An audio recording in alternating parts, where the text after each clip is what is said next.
ഗ്യാസയിൽ നിന്നുള്ള മാൽ ന്യൂട്രീഷൻ നേരിടുന്ന കുട്ടികളുടെ ചിത്രങ്ങൾ ലോകമെമ്പാടുമുള്ള രാജ്യങ്ങളെ വേദനയിലാഴ്ത്തിയിരിക്കുന്നു.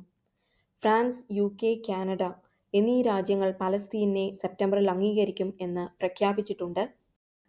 New York, Milan, Berlin, Paris, Sydney എന്നീ നഗരങ്ങളിൽ പലസ്തീനെ അനുകൂലിച്ചുകൊണ്ടുള്ള പ്രൊട്ടസ്റ്റുകളും മാർച്ചുകളും നടക്കുന്നു.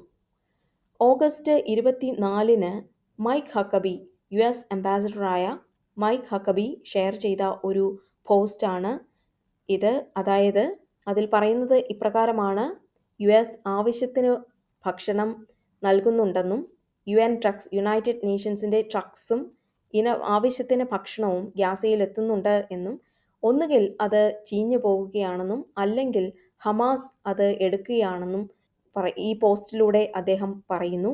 എന്നാൽ UK പ്രൈം മിനിസ്റ്റർ ട്രംപ് സ്കോട്ട്ലൻഡിൽ ചെന്നപ്പോൾ ഇക്കാര്യം സംസാരിച്ചിരുന്നു.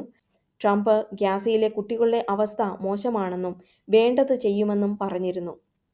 US എൻവോയി സ്റ്റീവ് വിറ്റ്കോഫും US അംബാസഡർ മൈക്ക് ഹക്കബിയും ചേർന്ന് കഴിഞ്ഞ വെള്ളിയാഴ്ച ഗ്യാസ ഡിസ്ട്രിബ്യൂഷൻ സെന്റേഴ്സ് വിസിറ്റ് ചെയ്യുകയും ഗ്യാസയിലെ ആൾക്കാരുമായി സംസാരിക്കുകയും ചെയ്തു. ജൂലൈ 31-ന് കാരലിൻ ലെവിറ്റിൻ്റെ പ്രസ് കോൺഫറൻസിലെ സ്റ്റേറ്റ്മെൻറ്റ്സ് അനുസരിച്ച് സ്റ്റീവ് വിറ്റ്കോഫും മൈക്ക് ഹക്കബിയും ചേർന്ന് നൽകുന്ന റിപ്പോർട്ട് അനുസരിച്ച് ഇവർ ഒരു ഫൈനൽ പ്ലാനിൽ എത്തിച്ചേരും എന്നാണ് പറഞ്ഞിരിക്കുന്നത്. അതായത് പ്രോപ്പറായിട്ട് ഫുഡും മറ്റുള്ള സഹായങ്ങളും ഗ്യാസയിൽ എത്തിക്കുന്ന തരത്തിലുള്ള ഒരു ഫൈനൽ പ്ലാനിൽ എത്തിച്ചേരും എന്നാണ് പറഞ്ഞിരിക്കുന്നത്.